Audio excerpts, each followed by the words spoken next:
April 17, 2024, News Report 1. On April 17, 2024, in a news report, the U.S. Department of Commerce's Deputy Secretary, Estevez, stated at the annual press conference on March 27 that the United States is urging its allies to prevent their companies from providing maintenance services for high-end chip production equipment to Chinese customers. Estevez said that the United States is cooperating with its allies to determine which repairs are important and which are not, in order to encourage them not to provide services for critical components. For peripheral components that Chinese companies can repair themselves, the United States will not impose restrictions. This policy has been implemented since 2022, prohibiting U.S. companies from providing maintenance services for high-end chip production equipment to China. Currently, the United States is working to persuade Japan and the Netherlands to also implement this policy. Last August, when U.S. Commerce Secretary Raimondo visited China, Huawei launched a new phone equipped with SMIC 7nm chip, which made the U.S. government's restrictions appear ineffective. Therefore, Raimondo not only faced media criticism but also faced questions in Congress. Subsequently, the U.S. Department of Commerce has continuously introduced policies restricting Chinese chip production, and these policies have become stricter, culminating in this recent one. If ASML in the Netherlands does not provide services to Chinese companies, then if there are problems with the lithography machines purchased by China, they cannot be repaired, which is a major blow to China. Dutch Prime Minister Rutte, who met with Chinese President Xi Jinping yesterday, stated that the restriction on exporting lithography machines by the Netherlands is not targeted at China, but is a request from the United States. Rutte mainly wanted to explain to China that this decision was not made by the Netherlands, and they cannot change this decision. News Report 2. On March 27, U.S. Treasury Secretary Yellen visited a solar panel company in Georgia. Yellen said that China's overcapacity may have a global impact. She pointed out that the Chinese government has vigorously supported the steel and aluminum industries in the past, and now it is vigorously supporting emerging industries such as solar panels and electric vehicles, as well as lithium batteries needed for electric vehicles. China's excessive investment has led to overcapacity, and Chinese companies have exported products at low prices, distorting global prices and production and sales channels, affecting companies and employees in various countries, and also affecting China's economy, leading to excessive concentration in the supply chain, reducing the resilience of the world economy. Yellen said that she had discussed the issue of overcapacity with China before and plans to continue discussing it on her next visit to China. She will remind China that overcapacity poses risks to China's own competitiveness and growth and should take necessary measures to correct this situation. Yellen said she plans to visit China again this year, but did not specify the time. News Report 3. According to the Global Times, the Ontario government in Canada announced on March 27 that it will stop allocating quotas for international students to vocational schools this year. The Ontario government will allocate 96% of the international student quota to public universities, and the remaining 4% to private universities and language schools. At the same time, the quota for international students applying to universities must not exceed the level of 2023. This policy is to cooperate with the Canadian Immigration Department's restrictions on the number of international student visas. In January of this year, Canadian Immigration Minister Miller announced that the upper limit for international student visas this year is 360,000, a 35% decrease compared to the previous year. Ontario is the province with the most international students in Canada. The budget announced by the Ontario government on March 26 shows that the reduction in international students will reduce the revenue of Ontario's universities by over $3 billion Canadian dollars by 2026. News Report 4.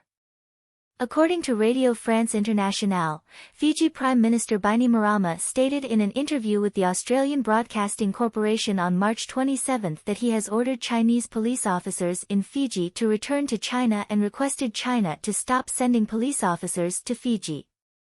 The reason is that Fiji and China have different legal systems, police systems, and approaches to handling cases. Bainimarama said that Chinese diplomats seem to have accepted his decision and did not request to send more police officers to Fiji. Fiji signed a police cooperation agreement with China in 2011, allowing Fijian police officers to receive training in China, while China can also send police officers to Fiji for exchanges. Bainimarama stated that the Fijian government has decided to temporarily suspend the police cooperation agreement with China and will retain it temporarily. It is beneficial for Fijian police officers to receive training in China, especially in senior command and administrative training. In recent years, China's influence in Pacific Island countries has been increasing. Bainimarama hopes to attract Chinese investment on the one hand, and on the other hand, he is concerned that the strengthening of Chinese influence will erode Fiji's democratic principles and values, which is a legitimate concern. News Report 5. U.S. Secretary of Defense Austin and Philippine Defense Secretary Lorenzana had a phone call on March 27. Austin reiterated the U.S.'s commitment to the Philippines, emphasizing that the U.S.-Philippines Mutual Defense Treaty applies to the South China Sea. Chinese Coast Guard ships fired water cannons at a Philippine supply ship on March 23, injuring 3 Filipino soldiers. Pentagon spokesperson Lade issued a press release, emphasizing that the two defense secretaries stated that the 2016 ruling of the International Court of Justice is final and requires China to comply with its obligations under international law. The 2016 ruling by the International Court of Justice determined that Renai Reef belongs to the Philippines. The two defense secretaries agreed to strengthen bilateral and multilateral cooperation in the South China Sea, enhance the capabilities of the Philippine military, and improve interoperability with U.S. allies in the Philippines. On the other hand, the Foreign Correspondents Association of the Philippines issued a statement on March 27, refuting the allegations made by Chinese Assistant Foreign Minister Hua Chunying. Hua Chunying posted on Twitter, alleging that Philippine ships always carry many journalists when they perform supply missions in the South China Sea, allowing journalists to manipulate videos to create sensational news and portray the Philippines as a victim. The statement strongly opposes and condemns Hua Chunying and the Chinese embassy in the Philippines, believing that China's comments are false, unfounded, and an insult to journalistic integrity. The Foreign Correspondents Association of the Philippines stated that a free and independent news media reports what it observes, not what it is told to report. On another note, Indian Foreign Minister S. Jaishankar stated during a meeting with Indian expatriates in Malaysia on March 27 that India will never compromise on border security issues. Jaishankar said that there is an actual control line between China and India, and in the past, neither country would send troops above the actual control line, but this situation was disrupted in 2020. In June 2020, there was a clash between China and India in the Galwan Valley. Jaishankar said that only when the troops of China and India return to their previous positions can normalization of India-China relations be achieved. News Report 6. According to a report by China News Service, the Maritime Bureau of Fujian, the East China Sea Navigation Support Center, and the Shanghai Maritime Bureau conducted a joint patrol on the west side of the Taiwan Strait on March 27, with 3 ships participating. The patrol focused on the waters west of the Taiwan Strait, the main channel of Xiamen Port, the intersection of ships, and important passenger routes. China dispatched Coast Guard ships to patrol the waters off Xiamen, possibly related to the Taiwan Coast Guard's expulsion of Chinese fishing boats that crossed the border. According to the Central News Agency, the Taiwan Coast Guard expelled 4 Chinese fishing boats that crossed the border in the sea off Taichung on March 25, and expelled 5 Chinese fishing boats that crossed the border in the sea off Miaoli and Zhonghua on March 26, totaling 9 fishing boats expelled for crossing the border.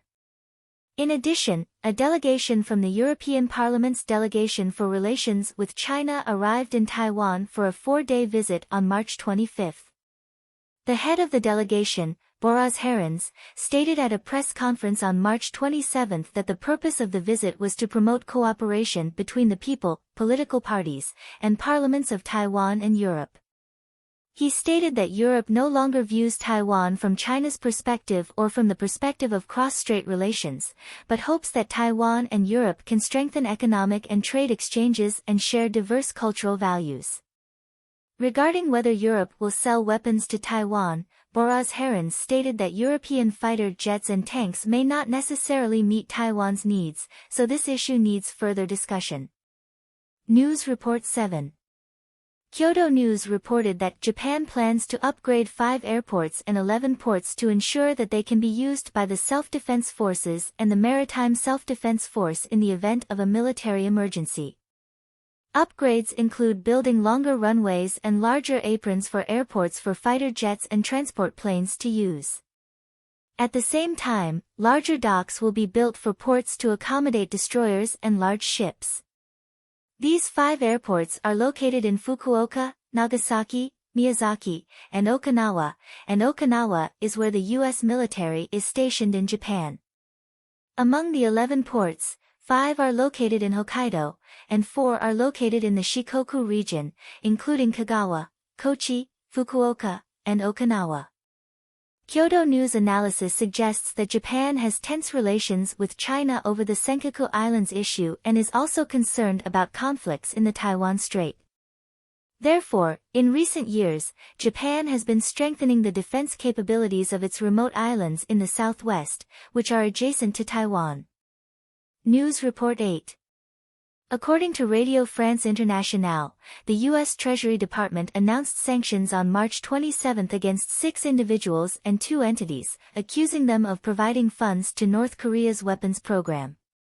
One of the sanctioned North Koreans is the representative of North Korea's Tanshin Bank in China, who is accused of purchasing materials needed for weapons of mass destruction from North Korea. In addition, the U.S. Treasury Department also sanctioned a Russian company and a company in the United Arab Emirates, accusing them of cooperating with the Reconnaissance General Bureau, an information technology company affiliated with the North Korean military. At the same time, the South Korean Ministry of Foreign Affairs announced sanctions against 4 individuals and 2 entities, stating that South Korea and the United States have initiated a special working group to prevent funding for North Korea's nuclear missile program. Although the U.S. does not have direct contact with North Korea, secondary sanctions still have a certain impact. The effect of secondary sanctions is to increase economic pressure on North Korea, forcing it to change its behavior. News Report 9. According to Agence France-Presse, a report released by the Australian think tank Lowy Institute on March 27 shows that China has constructed 24 infrastructure projects in Southeast Asia through the Belt and Road Initiative. The total financing for these projects reached $77 billion, but $52 billion are still outstanding. In other words, $25 billion have been invested, but $52 billion have not been paid. The average completion rate of these projects is only 33%. The report pointed out that more than half of these projects have been cancelled, scaled down, or unfinished. The report analysis pointed out several reasons for this situation. First, China's relations with other countries are increasingly tense. Second, the Chinese government's policy direction often changes, leading to decentralized decision-making. Third, different factions within the Chinese Communist Party have different views and priorities, leading to internal power struggles. Fourth, the Chinese government is more willing to provide funding for ambitious large-scale projects, so these projects are more prone to problems and delays. Fifth, the Belt and Road projects have brought corruption and debt traps to Southeast Asia. Sixth, the political situation in the host countries of the projects is unstable, making it difficult to coordinate stakeholders, and corruption issues still exist. News Report 10. Radio Free Asia reported that the Canadian Ombudsperson for Responsible Enterprise announced on March 26 that it had determined that the Canadian company Dynasty Gold Corporation was using forced Uyghur labor in Xinjiang and recommended that the Canadian government stop providing trade services and financial support to the Dynasty company. Dynasty Gold, in partnership with two Chinese state-owned enterprises, China Non-Ferrous Metal Mining Group and Western Mining Group, operates the Hada Gold Mine in Xinjiang. In June 2022, 28 human rights organizations complained to the Canadian government that Dynasty Gold was using forced Uyghur labor. Subsequently, the Canadian Ombudsperson for Responsible Enterprise conducted an investigation, and the investigation report indicated that the Hada Gold Mine was using forced Uyghur labor. As the major shareholder of the Hada Gold Mine, Dynasty Gold must take responsibility for this. Mehmet Todi, the executive director of the Uyghur Human Rights Project, stated that this investigation sets a benchmark for similar cases and called on the Canadian government to legislate and take action quickly to prevent Canadian companies from using forced Uyghur labor. Canadian human rights organizations stated that countries such as France, Germany, Norway, and the United States have already established policies to combat forced labor, and Canada should follow suit and establish its own model. News Report 11.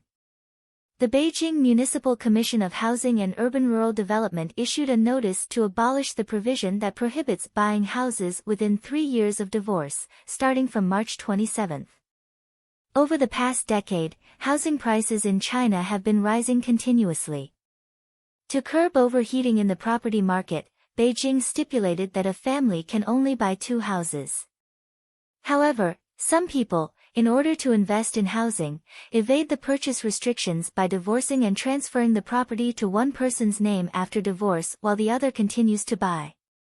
To plug this loophole, in August 2021, the Beijing Municipal Commission of Housing and Urban-Rural Development issued a document stipulating that if a family owns more than 2 houses before divorce, neither party can buy a house within 3 years after divorce. With the current sluggish real estate market, Beijing announced the abolition of this provision, allowing citizens to freely purchase property as needed. Currently, cities such as Beijing, Shanghai, and Shenzhen are continuing to lift various purchase restrictions, and Guangzhou has already cancelled purchase restrictions. However, these measures to lift purchase restrictions have not had a significant boost on the real estate market. According to data released by the National Bureau of Statistics, real estate development investment decreased by 9% in January and February, and sales of newly constructed commercial housing fell by 29.3%. Data from Centilene Property showed that the transaction area of second-hand houses in 19 key cities from January to February was 13.05 million square meters, a year-on-year decrease of 14%. News Report 12. A report released by the Institute for Public Policy Research in the UK on March 27 indicated that 11% of jobs in the UK have been affected by artificial intelligence. If companies further integrate AI, 60% of jobs will be affected. The most affected jobs include part-time and entry-level jobs, as well as back-end support service jobs such as customer service. In addition, the impact on high-paying jobs is also increasing. The institute analyzed all 22,000 jobs in the UK and concluded that the application of AI has both advantages and disadvantages. Government policy is crucial in this regard.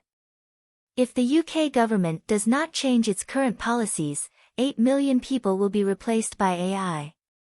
However, if the government adopts the right policies, AI will not cause unemployment but will instead add £300 billion to £600 billion in income to the UK economy each year and bring about a 30% increase in wages.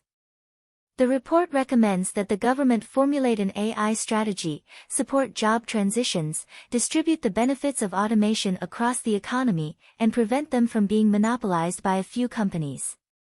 In addition, the UK government should implement fiscal stimulus measures and strengthen job supervision. These reform measures are called precautionary measures. China National Radio reported in the evening that the level of governance in the UK is basically the best in the world, so they are more forward-thinking when facing the development of AI. News Report 13. China National Radio reported in the evening that on March 25, the city of Nantong in Jiangsu province issued a notice prohibiting the production and sale of paper money and other funeral supplies. This move has led to complaints from the public to the government hotline. Some complainants stated that the ban on the sale of funeral supplies is aimed at promoting funeral reforms, calling it a matter of changing outdated customs and habits. The Nantong municipal government responded by stating that according to laws such as the Law on the Prevention and Control of Atmospheric Pollution and the Regulations on Funeral Management, the government can confiscate goods sold illegally and impose fines 3 times the amount of production and sales. However, local residents are very angry about this, believing that burning paper money is a folk custom and has nothing to do with feudal superstition. Due to too many complaints from the public, the Jiangsu Provincial Department of Civil Affairs responded by stating that the notice only prohibits the production and sale of paper money and does not prohibit the public from using it. Therefore, some people believe that this decision is unreasonable, and even called it crazy. This event has attracted attention and discussion from all sectors of society, involving a balance between folk customs, cultural traditions, and government regulations. News Report 14. Caixin reported that last April, a man named Wu in Shanghai accidentally stepped on a cat while playing badminton at the Hongbao Badminton Hall, resulting in the cat being injured and disabled. Wu subsequently sued the Hongbao Badminton Hall and its employee Xiao, demanding compensation of 5.24 million yuan.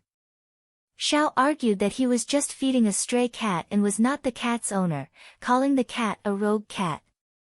The case ruling sparked controversy. Some netizens said that even stray cats cannot be fed casually.